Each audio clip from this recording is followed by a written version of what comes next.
Hey guys, welcome back. I actually have to be quiet because I'm at college now and I'll give you guys updates soon. But this is going to be my August 2024 reading wrap up. So without further ado, let's just get straight into the video. And I know I actually have to be quiet now because normally my voice is louder. So I read 10 books in August, which is the most amount of books that I've read in a month this entire year.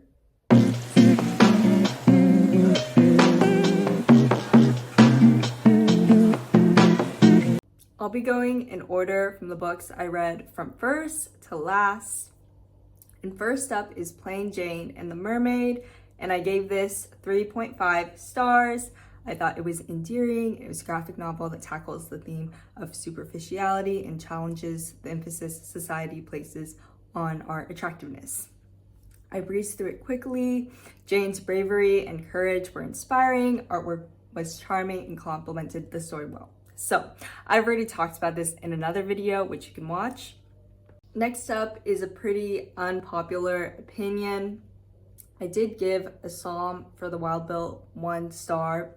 The pace of the book was way too slow for me. It was hard for me to become fully immersed in the book. I did like the thoughtful use of pronouns, but I found the plot meandering and sluggish. It would have been more meaningful and effective if it had been condensed. I do know this is a very popular cozy sci-fi book, but just not for me. After that, I read Islands of Decolonial Love, and I gave this book 4 stars. Had an innovative exploration of the Indigenous experience. I was impressed by the author's ability to maintain my engagement, even when parts of the narrative were challenging to follow. The work stands out for its evocative prose. The central theme of love was also uniquely portrayed. It's Elementary was a new release book that came out in July. I gave this 2 stars. Prose, the humor throughout the book was a standout feature. I can't emphasize this enough. Without it, I might have DNF'd the book. It made the reading experience fun and engaging. I like the satire on racism, mobility in the workplace, and performative activism.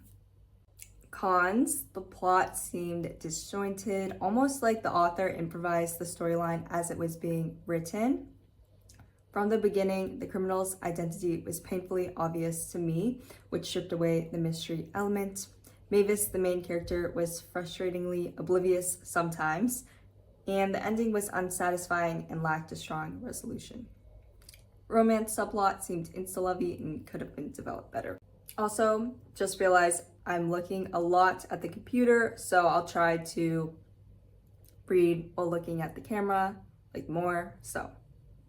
The book I read after that was Mexican Gothic. Gave this 3.25 stars. For my Goodreads review, I said, I'll never look at mushrooms the same way again.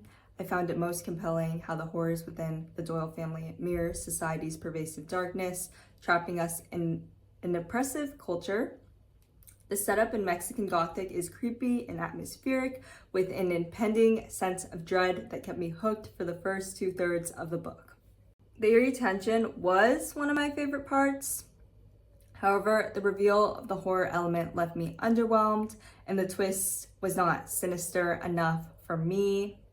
I was also confused by certain details about how and why things unfolded as they did. That said, Noemi is a well-crafted character and I connected to her.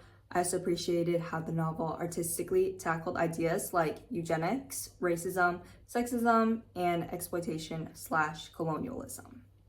Historical anecdotes and research on Asian American history adds rich context to her arguments. The book is effective in showing how racism and other forms of discrimination permeate every aspect of our lives as members of minority groups. It would have been stronger had the section on her friendships been more concise or cut out entirely. The focus sometimes shifted to her grievances unrelated to race, which was distracting. But overall, this was an inclusive work that gets to the root of the issue, white supremacy and other exploitative systems in place. The innovative prose and author's creative background enhance the book's impact. Trigger warning, misuse of psychopath used as an insult, which stigmatizes mental health conditions. Next book I read was Minor Feelings. I gave this 3.5 stars. Reading it was different from what I thought it would be. Instead of dull, it was engaging as well as interesting, eye-opening, and honest. This anti-racist text is essential reading. After that, I read Donut to Fall in Love, really cute title. Gave it 2 stars. The romance wasn't convincing and the chemistry between the 2 main leads was lacking. Their attraction to one another seemed superficial and without substance. However, Ryan was an interesting character and I liked his commentary on Asian American representation in Hollywood. Additionally, the descriptions of the delicious food kept me hungry. Ryan's dad was my favorite character and was consistent in keeping me entertained.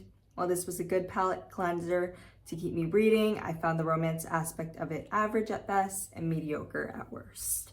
I gave Untamed Shore 3 stars with its plot twist, fast pace, and intriguing setup. Untamed Shore hooked me from start to finish.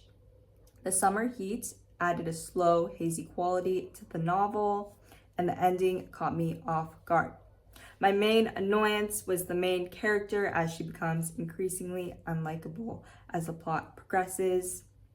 I think many of her actions are justifiable, but from the middle of chapter 22 and onward, couldn't really justify them because of her treatment of one character. For that, second to last book is Woman World. I gave this 1 star. The concept of a world where only women exist is exciting, but the execution was a lackluster mishmash of unfunny jokes and fragmented scenes. Unfortunately, I was disappointed by the low stakes and lack of storytelling. Additionally, as another reviewer pointed out, using Beyonce's thighs as a flag seems out of place and objectifying. Last book was one of the best books I read this month.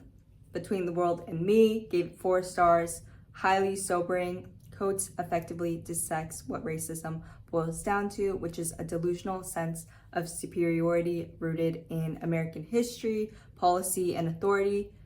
To challenge racism is to confront the status quo of assumed superiority.